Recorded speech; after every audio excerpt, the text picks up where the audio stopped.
बघा इकडे लक्ष द्या आता. स्टेमन आणि मायक्रोस्पोरोफिल म्हणजे एकच झालं बरोबर. आता हे मेल रिप्रोडक्टिव्ह पार्ट जे आहे फ्लावर मधला ते बघायचे. त्यासाठी आपल्याला आधी माहित पाहिजे अँथर. अँथरचं जर बघितलं आपण काल दाखवलं होतं आपण, तरी बघा हे जे थॅलामस असते, थॅलामस हे फ्लावरचं जे बेसल पार्ट असते त्याला आपण थॅलामस म्हणतो बरोबर. आता हे थॅलामस वर काय होतात, इथे ओव्हरी येते आणि आपल्याला आता गायनोशियम दाखवायचं नाही, फक्त आपल्याला अँड्रोशियम मेल पार्ट दाखवायचं. तर या थॅलामस पासून ओरिजिनेट होणार असे.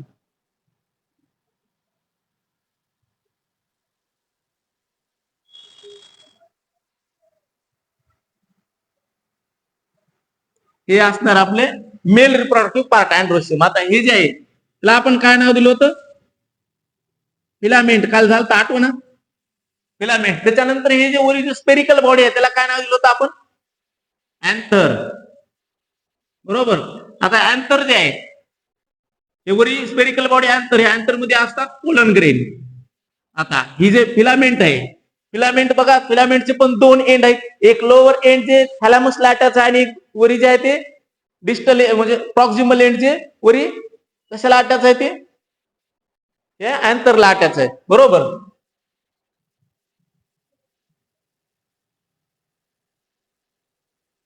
आता हे जे एंड आहे टुवर्ड द आर्थ, आर्थच्या जवळ म्हणजे हे एंड जवळ पडेल का हे एंड जवळ पण, आर्थच्या जवळ म्हणलं तर लोअर एंड. हे ह्याला आपण म्हणायचं प्रॉक्सिमल एंड,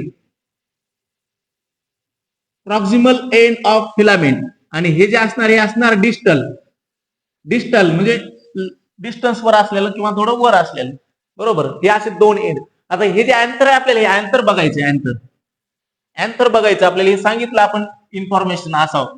त्याच्यानंतर अँथर जे अँथर बघायचं आपल्याला, तर अँथर कसा असतो, अँथर जर बघितलं आपण, अँथर जर बघितल्यानंतर आपल्याला अँथरचे दोन लोब असतात. अँथर कसा असतो, बाय लोब. बाय लोब म्हणजे अँथर अशा दोन लोब मध्ये असतो, म्हणजे याचे दोन लोब असतात असे. टीएस ऑफ अँथरचे आपण स्ट्रक्चर काढतो का त्यावेळेस बघा असं अँथर असते.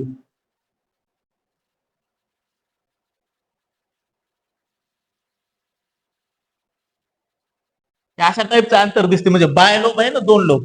अँथर काय कसं आहे तर आपल्याला लिहावं लागणार बाय लोब. नंतर आता या प्रत्येक लोब मध्ये हे जे आहे हे एक स्पेरिकल हे शेप, त्याला आपण म्हणतो थिका. एका लोब मध्ये किती थिका आहेत, दोन. हे एक आणि हे एक, दोन. इकडून ह्या लोब मध्ये पण एक आणि दोन, म्हणजे आपण काय म्हणतो डायथिकस. Bye lobed dithecous. त्याच्यानंतर आता हे जे बघा स्पोरेंजियल, इथं मला स्पोरेंजियल सेल असतात. आता स्पोरेंजियल सेल एका अँथर मध्ये किती आहेत, चार. चार असल्यामुळे आपण काय म्हणणार त्याला टेट्रास्पोरेंजियल.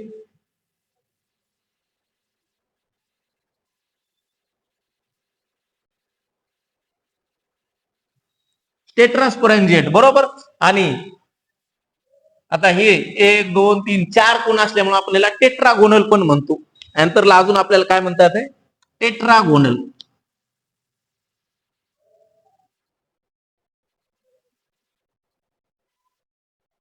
टेट्रागोनल बरोबर. आता हे झालं बघा जनरल स्ट्रक्चर. आपण बाहेरून जर बघितलं तर हे असं असतं बघा अँथर. बाय लोबडा असतो, त्याच्यानंतर डायथिकस म्हणजे दोन थिका असतात एका लोब मध्ये. असं जर बघितलं तर चार थिका आहेत, पण आपण एका लोबचा विचार केला बाय लोब म्हणजे एका लोब मध्ये बघितलं तर दोन थिका. त्याच्यानंतर ह्याच्यात स्पोरेंजिएट म्हणजे स्पोरेंजियल सेल किती आहेत, चार आहेत बघा. एक दोन तीन चार ब्ल्यू कलर दाखवलं, त्याच्यामुळे आपण टेट्रास्पोरेंजिएट. आणि चतुष्कोनी बरोबर, चतुष्कोनी असल्यामुळे आपण त्याला म्हणतो टेट्रागोनल. इथपर्यंत क्लिअर आहे. आता त्याच्यानंतर आपल्याला असं हे करायचे समजायचे एक्सेप्शन काय आहेत का, कारण एक्सेप्शन प्रत्येक गोष्टीला अपवाद असतो ना, तसं ह्याला पण एक्सेप्शन आहे. ह्याला एक्सेप्शन असं आहे की some member of Malvaceae family, Malvaceae नावाची जी प्लांटची फॅमिली आहे, एक्सेप्ट सम मेंबर ऑफ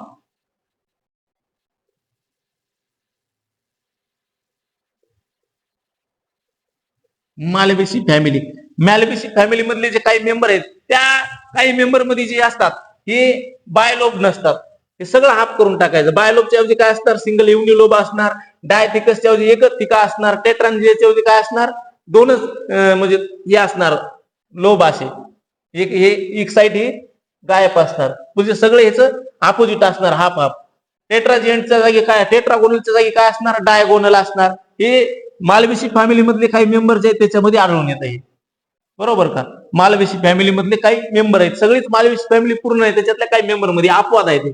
आता आपल्याला ही जी अँथर आहे, अँथरचं टीएस बघताना टीएस ऑफ अँथर बघायचं आपल्याला. अँथरचं टीएस जे ट्रान्सफर सेक्शन ऑफ अँथर, हे ट्रान्सफर सेक्शन ऑफ अँथर बघितलं तर आपण जनरली असं दिसत असते, पण ह्याच्यात नाही का, ही अँथरची जी वॉल आहे, ही वॉल ज्या ह्याच्यामध्ये लेअर असतात. किती लेअर असतात आहे का, कुणाला आठवत आहे का?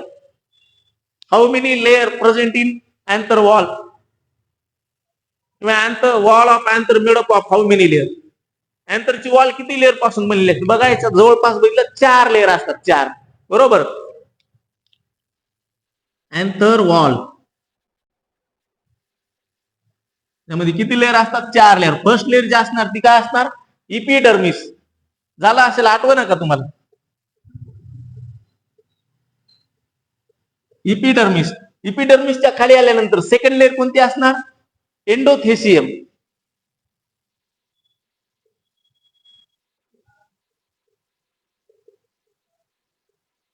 एंडोथेसियम. एंडोथेसियमच्या आत आल्यानंतर पुन्हा काय असणार? Middle layer. मिडल लेअर आणि इनरमोस्ट लेअर जी असते ती असते टॅपेटम. इनरमोस्ट लेअर जी असणार ती असणार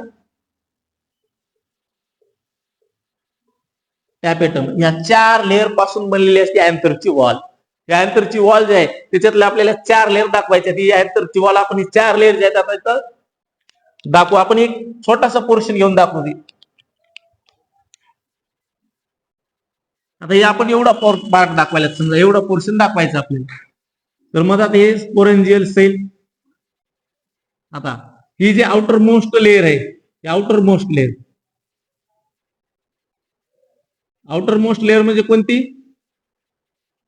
इपिडर्मिस. ही असणार इपिडर्मिस. सिंगल लेअर असते, बरोबर. इपिडर्मिस. इपिडर्मिस झाल्यानंतर जस्ट बिलो द इपिडर्मिस कोणती असणार? एंडोथेसियम. एंडोथेसियम पण कशी आहे? सिंगल लेअरच आहे. आपण ही थिक दाखवायला, पण ही सिंगल लेअर आहे. दुसरी लेअर जी असणार ती कोणती असणार? एंडोथेसियम. आता एंडोथेसियम झाल्यानंतर 3 नंबरची जी लेअर आहे ती कोणती आहे? Middle layer.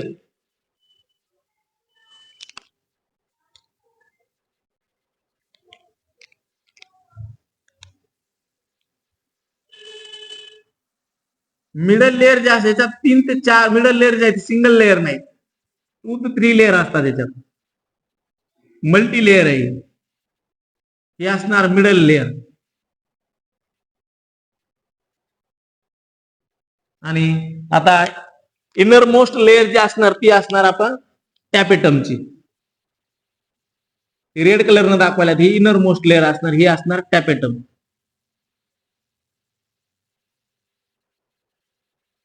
ह्या अशा 4 लेअर पासून बनलेली असती अँथरची वॉल. बघा इथून इथपर्यंत बनलेली ही अँथर वॉल झाली. त्याच्यात 4 लेअर आहेत. Outer most epidermis. इपिडर्मिसच्या आत आल्यानंतर एंडोथेसियम. एंडोथेसियमच्या थोडं खाली आल्यानंतर मिडल लेअर आणि एकदम इनर मोस्ट आत गेल्यानंतर एकदम इनर मोस्ट लेअर जी आहे ती आहे टॅपेटम. इथपर्यंत क्लिअर आहेत का? आता ह्या 4 लेअर झाल्यानंतर आता प्रत्येक लेअरचं फंक्शन माहित पाहिजे आपल्याला.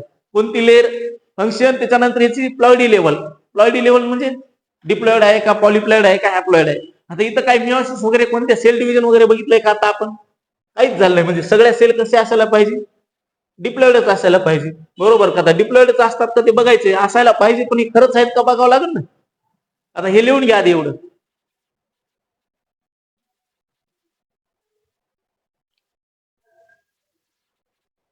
आता आपल्याला एक एक लेअरचे फंक्शन बघायचे. आता इकडं झालं नाही, हे राहू द्या, हे आपल्याला बघायला लागते.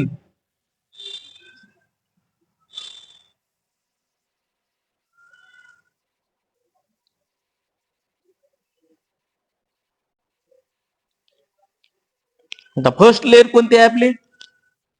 फर्स्ट लेअर जी आहे इथली आपण फर्स्ट एकदम आउटर मोस्ट लेअर कोणती? इपिडर्मिस. इपिडर्मिस. इपिडर्मिस कशी असणार? Single layer.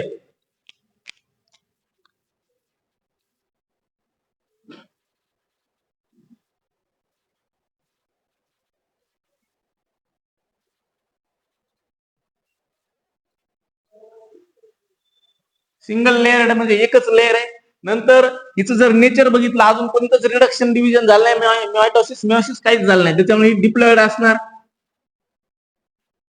Diploid in nature म्हणजे 2n. आणि ही इपिडर्मिस आहे, इपिडर्मिसचं मेन फंक्शन काय असणार, इपिडर्मिसचं मेन फंक्शन काय असणार, प्रोटेक्शन. कारण आउटर मोस्ट लेअर कंपाऊंड कशासाठी असते, संरक्षण देण्यासाठी. हे काय असणार, प्रोटेक्टिव्ह इन फंक्शन.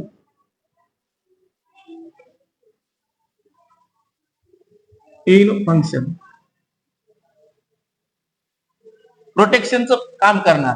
नंतर अजून जर बघितलं याचं अजून एक काम काय असते की डेइसेन्स मध्ये, म्हणजे ज्या वेळेस हे आता हे जे अँथरची वॉल आहे, हे अँथरच्या वॉल बघायलात ना, ह्याच्यात समजा पोलन ग्रेन आहेत. आता हे पोलन ग्रेन मॅच्युअर झाल्यानंतर ह्या पोलन ग्रेनला बाहेर पडावं लागेल ना पॉलिनेशन होण्यासाठी. त्यावेळेस हे वॉल ब्रेक होत असताना सगळ्यात आधी वॉल कोणती ब्रेक होणार, इपिडर्मिस. कारण आउटर मोस्ट ही आहे, ही ब्रेक झाल्यानंतर एक एक लेअर ब्रेक होणार, आणि सगळ्या लेअर ब्रेक झाल्यानंतर हे पोलन ग्रेन डिस्पर्स होणार.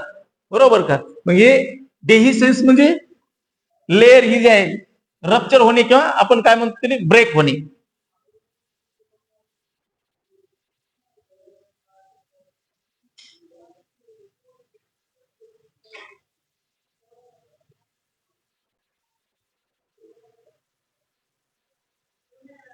डेहिसेन्स मध्ये पण असते. बरोबर.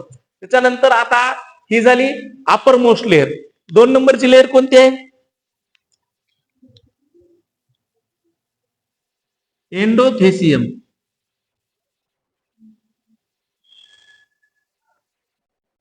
इपिडर्मिस, इपिडर्मिसच्या नंतर एंडोथेसियम. आता एंडोथेसियम जे आहे ही काय असणार, ही कुठं असणार, just below the epidermis.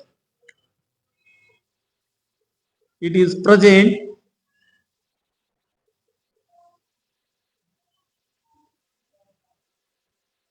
Just below the epidermis. इपिडर्मिसच्या थोडं खाली आल्यानंतर जी लेअर आढळली ती एंडोथेसियम. ही पण सिंगल लेअर आहे.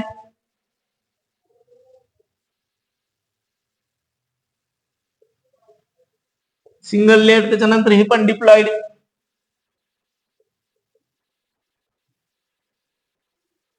दुसरी गोष्ट आता ह्याच्यात ही कशी असते माहिती आहे का, हायग्रोस्कोपिक.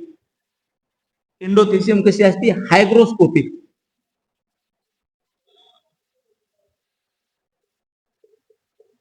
काय असेल बरं हायग्रोस्कोपिक म्हणजे कशी असेल, वॉटर ऑब्झॉर्ब करून घेते. आता हे जे अँथरच्या वॉल वगैरे जे ह्याच्यात जे समजा वॉटर कंटेन असतील, मॉइश्चर वगैरे, हे ऑब्झॉर्ब करून घेते. ऑब्झॉर्ब करून घेतल्यामुळे काय होते, डेइसेन्सला हेल्प होती. हायग्रोस्कोपिक म्हणजे काय, वॉटर ऑब्झॉर्प्शन. मॉइश्चर वगैरे ऑब्झॉर्ब करून घेते. जेवढं मॉइश्चर ऑब्झॉर्ब करून घेईल तेवढं काय होणार, हे ज्या वॉल वगैरे आहेत, लेअर जे आहेत बाकीच्या, ह्या काय होणार, ड्राय होणार. आणि ड्राय झाल्यानंतर रप्चर होण्यासाठी थोडं इझी जाईल. आता हे झालं एंडोथेशियम. आता एंडोथेशियम झाल्यानंतर दुसरी लेअर कोणती आहे, तिसरी 3 नंबरची लेअर, मिडल लेअर.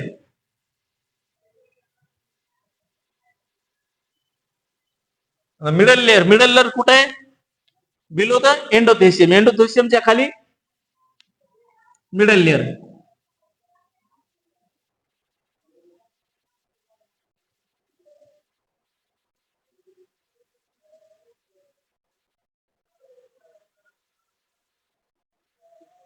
एंडोथेशियमच्या खाली असणार. नंतर ह्या मिडल लेअरचं फंक्शन काय असेल, मिडल लेअरचं फंक्शन नरिशमेंट प्रोव्हाइड करणे. कुणाला, मधात जे समजा मायक्रोस्पोर मदर सेल आहेत, त्या मायक्रोस्पोर मदर सेलला किंवा ग्रोईंग पोलन ग्रेन जे आहेत, हे यंग पोलन ग्रेन म्हणतो, ह्या पोलन ग्रेनला वगैरे नरिशमेंट प्रोव्हाइड करणे.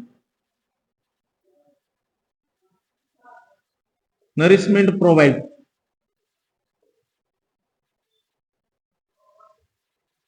नरिशमेंट प्रोव्हाइड करणे. अजून जर बघितलं आपण, हे जर बघितलं आपण, ही किती लेअरची आहे, 2 to 3 लेअर.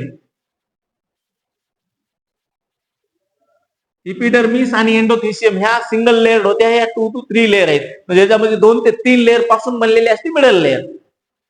आता ही मिडल लेअर पण डिप्लॉइड आहे.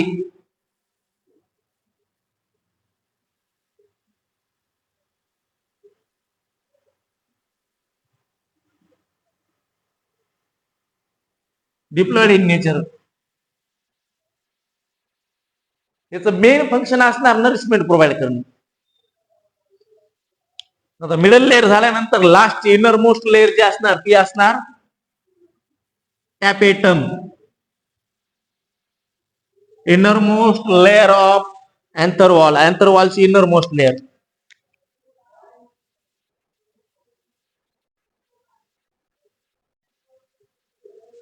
Inner most layer. Inner most layer आहे. आता इथं काय लक्षात ठेवायचं की ही जी आहे ही पण सिंगल लेअर आहे, पण आता इथून मागच्या तिन्ही लेअर कशा होत्या, डिप्लॉइड होत्या. ही पॉलिप्लॉइडी असते.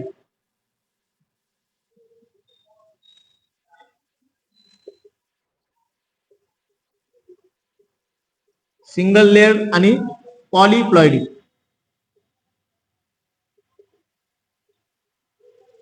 पॉलिप्लॉइडी म्हणजे 2n च्या ऐवजी काय असणार 3n किंवा 4n ही कंडिशन असते पॉलिप्लॉइडी. आता हिचं काम काय असणार, मेन जे फंक्शन आहे याचं नरिशमेंट प्रोव्हाइड करणे. त्याच्यानंतर हे बाकीचे काही फंक्शन पण परफॉर्म करते बघा. It provide nourishment.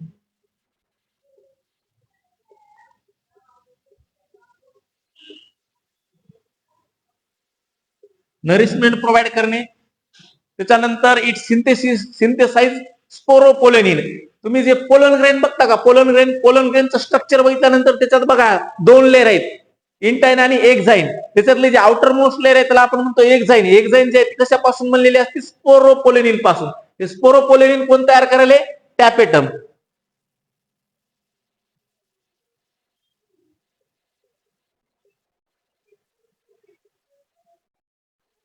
Sporopollenin. Sporopollenin कोण तयार करायले, टॅपेटम. हे एंडोथेशियम लिहिला असेल ना, एंडोथेशियम.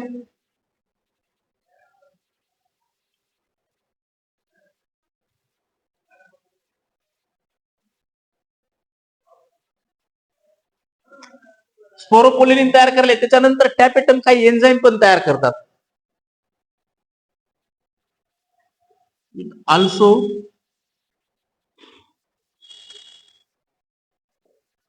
synthesize some enzyme. टॅपेटमने तयार केलेले एन्झाईम कोणकोणते, सेल्युलेज. 3 एन्झाईम तयार करते. सेल्युलेज शेवटला एसी आलं म्हणजे एन्झाईम असतो. त्याच्यानंतर पेक्टिनेज आणि कॅलेज. हे 3 एन्झाईम तयार. हे तिन्ही एन्झाईमचे फंक्शन आपल्याला आता पुढे ज्यावेळेस आपण डेव्हलपमेंट ऑफ मेल गॅमेटोफाइट बघतो त्यावेळेस आपल्याला हे राईट कळते की समजा कोणता एन्झाईम कशासाठी तयार केला असेल. म्हणजे उगाच तयार करून ठेवलेत का टॅपेटम एन्झाईम, काहीतरी फंक्शन असेल ना, फंक्शन सुद्धा आपल्याला सांगता येतात.